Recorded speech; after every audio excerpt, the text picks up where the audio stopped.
प्रभु यीशु मसीह के पवित्र नाम में वीआईसीसी परिवार की ओर से आपको सादर नमस्कार। प्रियो, आज मैं आपका ध्यान इस बात की ओर ले जाना चाहता हूं। एक बर्निंग इशू है, सारी दुनिया में तहलका है, वन वर्ल्ड गवर्नमेंट। सार्वभौमिक विश्वव्यापी सरकार। धार्मिक लोग चिल्ला रहे हैं, राजनीतिक लोग चिल्ला रहे हैं, राजनीतिक लोग इसमें काम भी कर रहे हैं कि एक विश्वव्यापी सरकार की स्थापना की जाए। प्रिय मित्रों, मैं आपको बताना चाहता हूं, अगर आप मानव इतिहास को देखेंगे तो मानव इतिहास इस बात का गवाह है कि मनुष्य हमेशा हमेशा राज्य करना चाहता है और राजा बना रहना चाहता है। जो ताकतवर है वो कमजोर लोगों के ऊपर राज पाट थोपना चाहता है।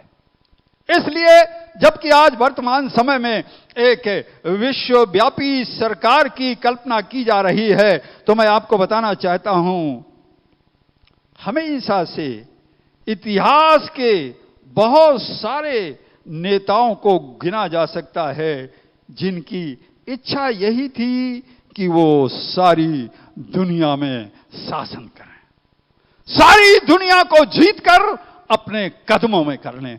आप क्या सोचते हैं, इस समय 7.5 अरब जनता इस दुनिया में रहती है, तो कोई किसी राष्ट्र का राष्ट्राध्यक्ष मन में यह बात पालता नहीं है कि मैं सबका राजा हो जाऊं? निश्चय निश्चय वो राजा हो जाना चाहता है, क्योंकि इतिहास गवाह है। इतिहास की ओर अगर आप चलेंगे तो मैं आपका ध्यान फ्रांस के राजा नेपोलियन बोनापार्ट की ओर ले जाना चाहता हूं। नेपोलियन बोनापार्ट ने सारी दुनिया को जीत लेने का सपना देखा था, लेकिन उसका अंत जेल की सलाखों में हुआ था। अंग्रेजी सरकार ने उसे हरा करके बंदी बना लिया था। इसी तरह आप सिकंदर महान की ओर चलिए। यूनान का सिकंदर महान हमारे देश में भी आया। 323 बीसी में उसकी मौत हो गई। और मैं आपको बताना चाहता हूं, यहां आकर सिकंदर महान के बारे में ऐसा बताया जाता है कि उसने कहा, भाई अब तो सारी दुनिया का सपना मैंने देख लिया, अब मेरा अंतिम समय आ गया है। क्योंकि वो जब इस देश में आया, इस देश का खतरनाक डेंगू बुखार उसे छोड़ नहीं रहा था और इससे वो बच नहीं पाया, मौत के कगार में पहुंच गया। और उसने अंतिम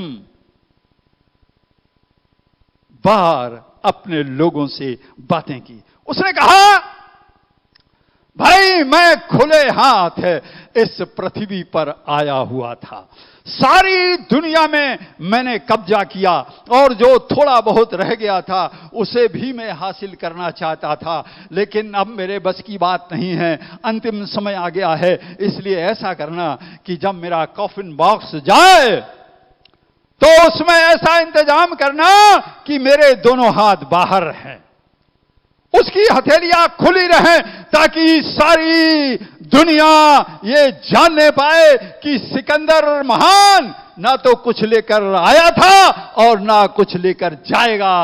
अगर कुछ जाएगा तो उसका अपना समर्पण जाएगा, अगर कुछ जाएगा उसके काम जाएंगे। और सिकंदर महान इस दुनिया से विदा हो गया। हम जर्मनी के एडोल्फ हिटलर को देखिए। उस हिटलर ने सारी दुनिया में शासन करना चाहा और इस सनक के कारण उसने 60 लाख यहूदियों को गैस चंबन में मरवा दिया। प्रिय मित्रों, अगर आप चाहते हैं कि दुनिया के राजा हों तो आपको भी यही करना पड़ेगा, सबको मरवा देना पड़ेगा, फिर आप उन मुर्दों के ऊपर राजा रहिए। सारी दुनिया के लोगों की एक ही इच्छा है कि सबके ऊपर राज्य करें, और एडोल्फ हिटलर का अंत सारी दुनिया जानती है। उसने आत्महत्या कर ली, सुसाइड कर लिया। क्यों भाई? आपके पास तो कोई कमी नहीं थी, सारी दुनिया को जीत लेना चाहते थे और जर्मनी के सिंहासन पर बैठकर सब कुछ बदल देना चाहते थे, लेकिन उसी जर्मनी को दूसरे विश्व युद्ध में अंग्रेजों ने हरा दिया। विंस्टन चर्चिल के नेतृत्व में उस जर्मनी को डिफीट देनी पड़ी और आत्महत्या करके वो एडल्फ हिटलर इस दुनिया से विदा हो गया। प्रिय मित्रों, मैं आपको बताना चाहता हूं, सिकंदर महान ने पर्वतों को नापा, नदियों को नापा, सब कुछ चीरते हुए भारत में पहुंच गया। भारत की भौगोलिक परिस्थिति से हम सब वाकिफ हैं। हमारा उत्तर में हिमालय पर्वत सीना ताने खड़ा हुआ है। हिमालय पर्वत को पार करके इधर आना किसी के बस की बात नहीं है, लेकिन सिकंदर महान ने इस काम को करके दिखा दिया और 323 बीसी में इस दुनिया से विदा हो गया। मैं आपको बताना चाहता हूं 722 बीसी में राजा क्षयर्ष ने भी यही काम किया। फारस का राजा क्षयर्ष यूरोप महाद्वीप, एशिया महाद्वीप और तमाम महाद्वीपों को और रौंदता हुआ सारी दुनिया का शासक बन बैठा। लेकिन प्रियो, मैं आपको बताना चाहता हूं, अभी यह जिंदा है। शायद राजा क्षयर्ष से मिलिए, शायद वो गली गली घूम रहा होगा। इस पृथ्वी पर जो आया है उसको जाना है। अगर वो आत्मिक मार्गों में जा रहा है तो दुनिया उसको सलाम बजाएगी, और अगर ऐसी इच्छा लेकर के आया है जैसे ये लोग आए हुए हैं, इनको दुनिया थूकती है, दुनिया इनको बुरा इंसान कहती है, दुनिया इनको सम्मान नहीं देती है। क्षयर्ष राजा ने भी यही किया। 323 ईस्वी में रोमी राजा कॉन्स्टेंटाइन ने भी यही किया।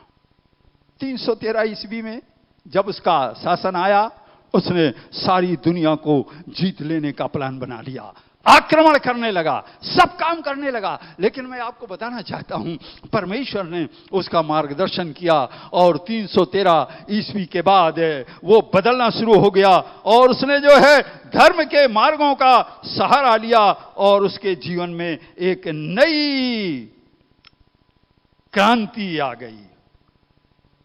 अंत में चलते हैं, अंग्रेजों की बात करते हैं। इतिहास गवाह है, इतिहास में आप घंटों बोल सकते हैं, घंटों लोगों के नाम ले सकते हैं, लेकिन मैं ये यहाँ पे यही करने के लिए नहीं खड़ा हूं। मैं तो यहाँ पर इसलिए खड़ा हूं कि आपको बता सकूं कि अगर जीना है, मैं आपको बता सकूं कि अगर नाम रोशन करना है, मैं आपको बता सकूं कि युगों युगों तक, पीढ़ी पीढ़ी तक आपका नाम लिया जाए तो ईश्वर के मार्गों में चलना होगा। यह बताने के लिए मैं यहां पर खड़ा हूं। अंत में अंग्रेजों की बात समाप्त करके आगे को बढ़ते हैं। अंग्रेजों ने भी वही सपना देखा।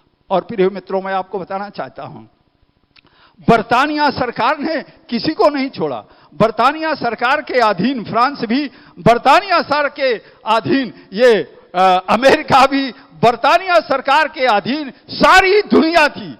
अमेरिका भी गुलामी में जी रहा था। लेकिन एक बात थी, वो प्रभु यीशु मसीह को जानते थे, इसलिए एक काम करते थे, जहां शासन करते थे वहां का विकास करते थे। विकास करने के बाद में प्लान बनाते थे और प्लान बना करके उस देश को पूरी तरह वहां के लोगों को सौंप देते थे। उन्हीं में से हमारे देश के साथ भी यही हुआ। 200 से ज्यादा साल तक उन्होंने इस देश में राज किया, इस देश को बढ़ाया फुलाया। आज सड़कें, रेलें, हवाई जहाज, आज पानी के जहाज, आज बड़े बड़े पुल, आज बहुत कुछ कहा जा सकता है। ये अंग्रेजों सरकार की देन है और अंग्रेजों ने इस देश को भी 1947 में इस देश के लोगों के हाथ में सौंप दिया। प्रियो, मैं आपको बताना चाहता हूं, 20वीं शताब्दी तक सारी दुनिया को अंग्रेजों ने स्वतंत्र कर दिया। एक एक करके सब लोगों को स्वतंत्र करते हुए चले गए। प्रियो, आज हम 21वीं सदी में जी रहे हैं। 1948 में एक महासंगठन बना यूएनओ, और उस यूएनओ में 193 देश सदस्य हैं। यह दुनिया 270 देशों की है। मैं आपको बताना चाहता हूं, ऐसे ऐसे देश भी हैं जहां मात्र थोड़े कुछ हजार लोग हैं और वो देश की श्रेणी में आता है। वहां की सेना में मात्र 10-5 लोग होते हैं और वो सेना बन जाती है। ऐसे ऐसे लोग देश है। और इसलिए जैसे उजुपी एक देश है और उस देश में मात्र 10 जवानों की आर्मी है,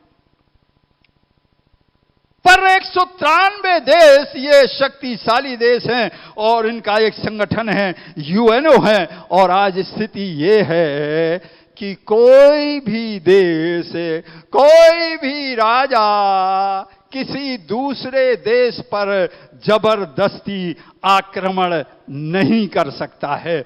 अगर जबरदस्ती आक्रमण किया तो इतिहास गवाह है, दुनिया के सारे देश मिलकर उसको मिट्टी में मिला देते हैं। इसलिए किसी की अब हिम्मत नहीं पड़ती है कि सारी दुनिया में शासन किया जाए।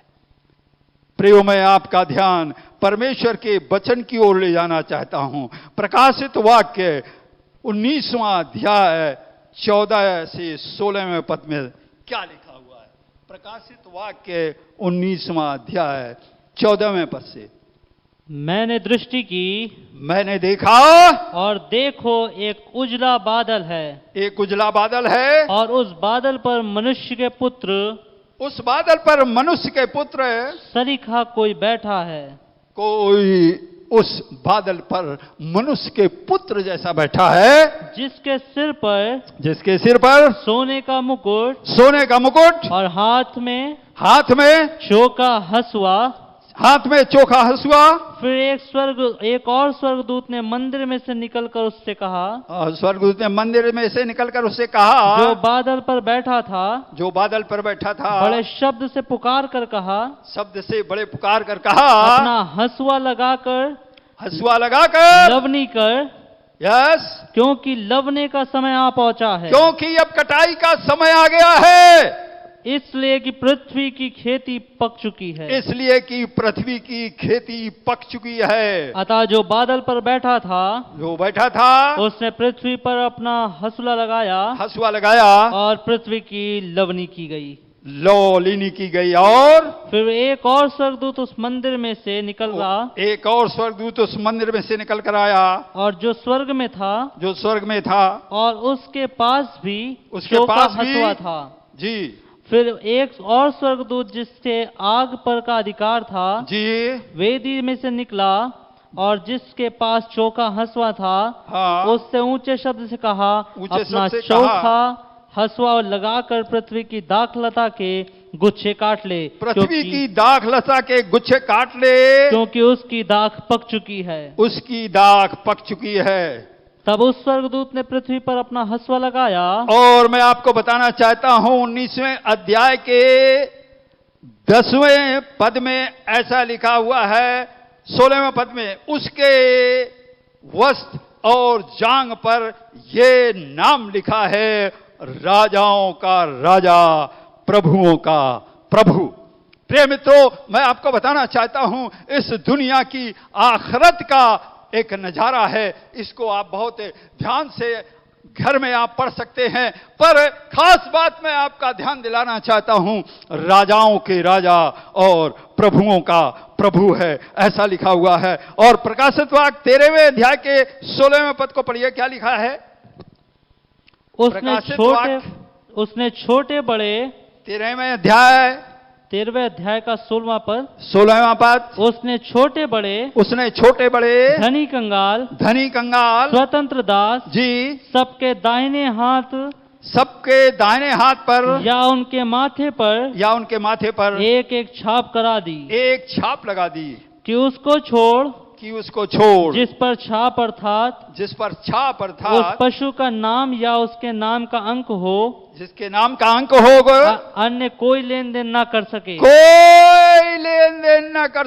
प्रियो, अभी मैं आपको वन वर्ल्ड गवर्नमेंट की बात बता रहा हूं।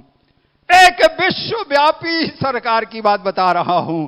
विश्वव्यापी सरकार का यही लक्ष्य होता है कि मेरा कोई निशान हो, मेरा कोई झंडा हो, मेरी कोई छाप हो और उसको देखकर लोग कांपने लग जाएं। और मैं आपको बताना चाहता हूं, इस विश्वव्यापी और राजा की यही इच्छा है। और ऐसा लिखा हुआ है, या तो दाहिने हाथ पर या माथे पर एक निशान लगाया जाएगा और उस निशान के अलावा कोई भी व्यक्ति कोई लेन देन नहीं कर सकेगा। आप बाजार जाएंगे, कपड़ा खरीदना होगा, रुपया नहीं चलेगा। अगर 666 आपके माथे में लिखा हुआ है तो चाहे जितना कपड़ा ले लीजिए, या दाएं हाथ में नंबर लिखा हुआ है, कपड़ा खरीद लीजिए। आपको तेल लेने जाना है, आपको राशन लेने जाना है, ये अंक काम करेगा। इसको छोड़ इस जमीन पर कोई इंतजाम नहीं होगा। और आगे लिखा हुआ है, ज्ञान इसी में है, ज्ञान इसी में है, जिसे बुद्धि हो वह इस पशु का अंक जोड़ ले, इस पशु का अंक जोड़ ले, क्योंकि वह मनुष्य का अंक है, क्योंकि ये मनुष्य की संख्या है। उसका अंक 666 है और उसका अंक 666 है।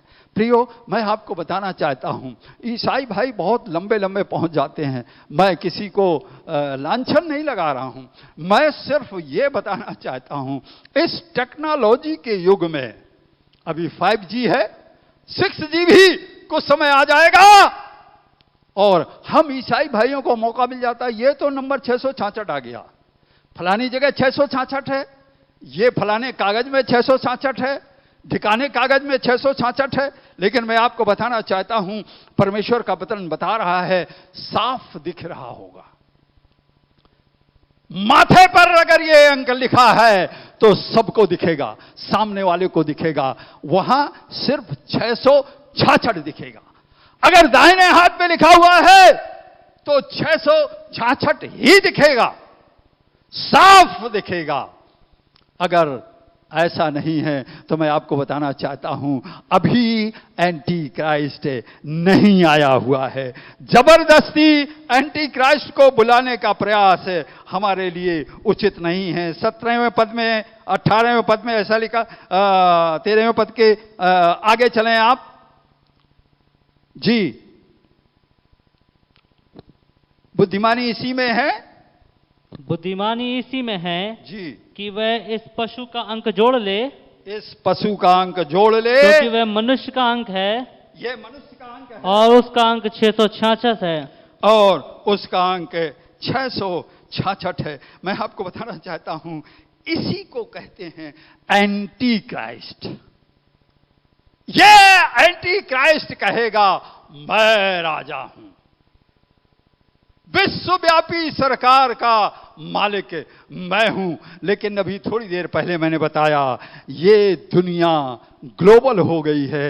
ये दुनिया 193 शक्तिशाली राष्ट्रों का एक स्थान में बैठ करके, एक जगह पर बैठ करके बड़े बड़े निर्णय लेती है। इसलिए अब वो समय नहीं है कि कोई कहे कि मैं राजा हो जाऊंगा।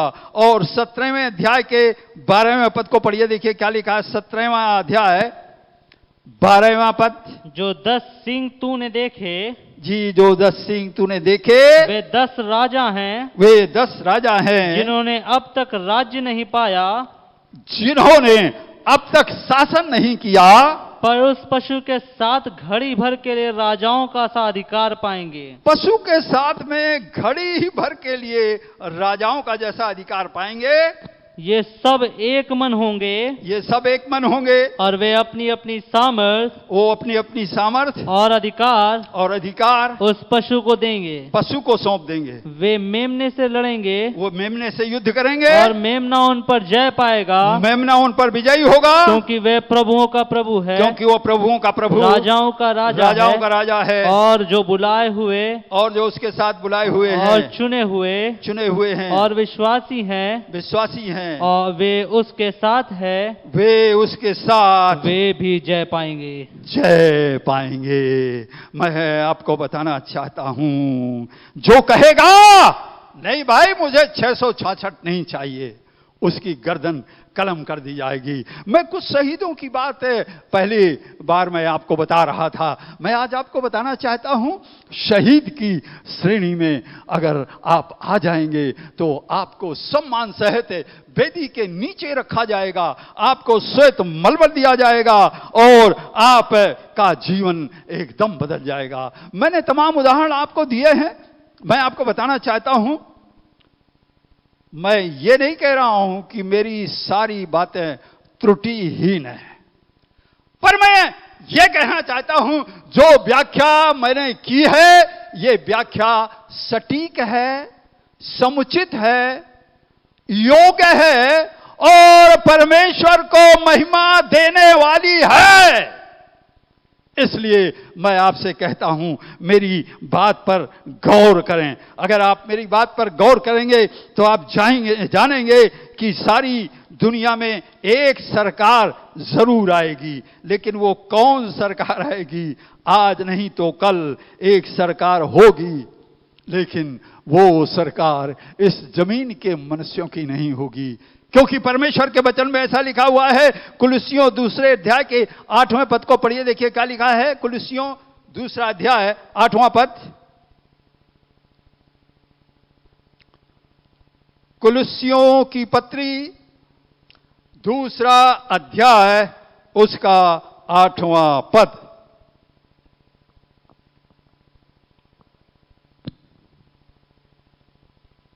चौकस रहो, सावधान रहो कि कोई तुम्हें उस तत्व ज्ञान और व्यर्थ धोखे के द्वारा अपना अहर ना बना ले, अपना शिकार ना बना ले, जो मनुष्यों की परंपराओं और संसार की आदि शिक्षा के अनुसार और तो है, संसार की बड़ी पुरानी शिक्षा के अनुसार तो है, पर मसीह के अनुसार नहीं, परंतु परमेश्वर के अनुसार नहीं है। मैं आपको बताना चाहता हूं, इस जमीन में बड़ा ज्ञान है, इस जमीन में फिलॉसफी है, इस जमीन में बहुत कुछ है, इस जमीन में बड़े बड़े विद्वान हैं, इस जमीन में बड़े बड़े व्याख्याकार हैं। बहुत सारी बातें मैं आपको बता सकता हूं, लेकिन मैं आपको बताना चाहता हूं परमेश्वर कह रहा है सावधान हो जाओ मेरे बेटे और बेटियों, कलीसिया सावधान हो जा, तू इन बातों के चक्कर में आना मत आ जाना। ये सब बातें सही तो हैं, ये विद्वान सही तो बोल रहे हैं, लेकिन नए कलीसिया मेरी नहीं कह रहे हैं, मेरे पीछे नहीं चल रहे हैं, मेरे ज्ञान को नहीं बता रहे हैं, मेरी बातें नहीं बता रहे हैं। कलीसिया तुझे स्वर्ग तक जाने के लिए, उठाने के लिए नहीं बता रहे हैं। इसलिए तुझे सावधान हो जाना है, ज्ञान से सावधान हो जाना है, तर्क से सावधान हो जाना है, विद्वानों से सावधान हो जाना है, अपने जीवन को प्रार्थना में जीवन बना देना है, अपने जीवन को वचन को पढ़ने वाला बना देना है, अपने जीवन को घुटनों पर आने वाला बना देना है, अपने जीवन को प्रार्थना का जीवन बना देना है, अपने जीवन को उपवास का जीवन बना देना है। ऐ कलीसिया, मैं तुझे बताना चाहता हूं, मैं तेरा मार्गदर्शन करूंगा, मैं तुझे बताऊंगा, मैं तुझे तैयार करूंगा। इसलिए परमेश्वर कहता है तत्व ज्ञान से सावधान रहो। अगर तुम बहक गए तो अनंत जीवन को प्राप्त नहीं कर पाओगे, क्योंकि प्रकाशित वाक्य 21 अध्याय के पहले और 3 पद तक पढ़िए क्या लिखा है, बिगिनिंग टू वर्स 3। फिर मैंने एक नया आकाश और नई पृथ्वी को देखा, क्योंकि पहला आकाश और पहली पृथ्वी जाती रही और समुद्र भी न रहा। फिर मैंने पवित्र नगर नए यरूशलेम को स्वर्ग से परमेश्वर के पास से उतरते देखा। स्वर्ग से मैंने यरूशलेम को परमेश्वर के पास से उतरते हुए देखा, जो इस जमीन पर आ रहा है। वह उस दुल्हन के समान थी, वो उस दुल्हन के समान थी जो अपने पति के लिए श्रृंगार किए हो, जो अपने पति के लिए श्रृंगार किए हो। फिर मैंने सिंहासन में से किसी को ऊंचे शब्द से यह कहते हुए सुना, ऊंचे शब्द से ये कहते हुए सुना, देख परमेश्वर का डेरा मनुष्यों के बीच में है। हालेलुया! देख परमेश्वर का डेरा मनुष्यों के बीच में है।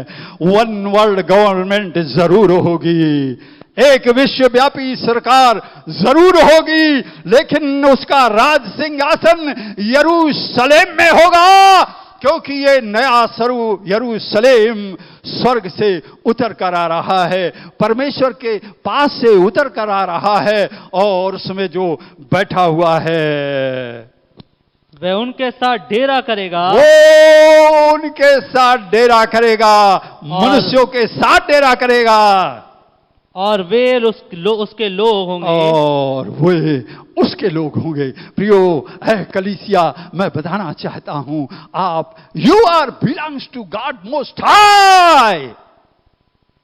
आप साधारण नहीं है। A church, you are not ordinary organisation, extraordinary, but I want to tell you not only extraordinary, but मैं आपको बताना चाहता हूं, आप दिव्य है कलीसिया, तू दिव्य है, you are divine, total divine। खुदावंद यीशु मसीह कलीसिया तेरे लिए आ रहा है, क्योंकि परमेश्वर के वचन यशायाह के 25वें अध्याय के 7वें पद को पढ़िए, देखिए क्या लिखा है। यशायाह 25 का 7वां पद।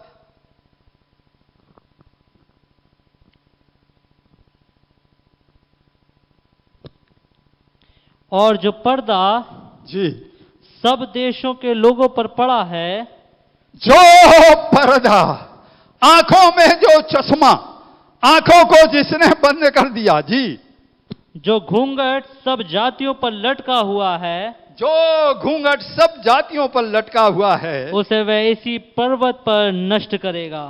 वो इसे नष्ट करेगा, वह मृत्यु का सदा इसी पर्वत पर, इसी सिय्योन पर्वत पर, जिस पर्वत पर यरूशलेम बसा हुआ है। जी, और आगे, वह मृत्यु का सदा के लिए नाश करेगा, मृत्यु का नाश करेगा, और प्रभु यहोवा सबों के मुख पर से आंसू पोंछ डालेगा, और प्रभु यहोवा सबों के मुंह से आंसू पोंछ डालेगा, और अपनी प्रजा की नाम धराई, और अपनी प्रजा की नाम धराई सारी पृथ्वी पर से दूर करेगा, सारी पृथ्वी पर से दूर करेगा। मैं आपको बताना चाहता हूं, है कलीसिया संपूर्ण ब्रह्मांड से नाम धराई को दूर करेगा। एक ही राजा होगा और एक ही झुंड होगा, और उसका सिंहासन यरूशलेम में होगा, और उस पर राज्य करने वाले का नाम खुदाबंद यीशु मसीह है। इसलिए याद रखिए, विश्वव्यापी सरकार अवश्य होगी, पर ये कब होगी इसको कोई नहीं जानता है। अगर आपको कोई समय बताता है, तारीख बताता है, दिन बताता है, निश्चय जानिए उससे सावधान हो जाइए। सो प्रभु आप सबको आशीष बख्शे। जय मसीह की।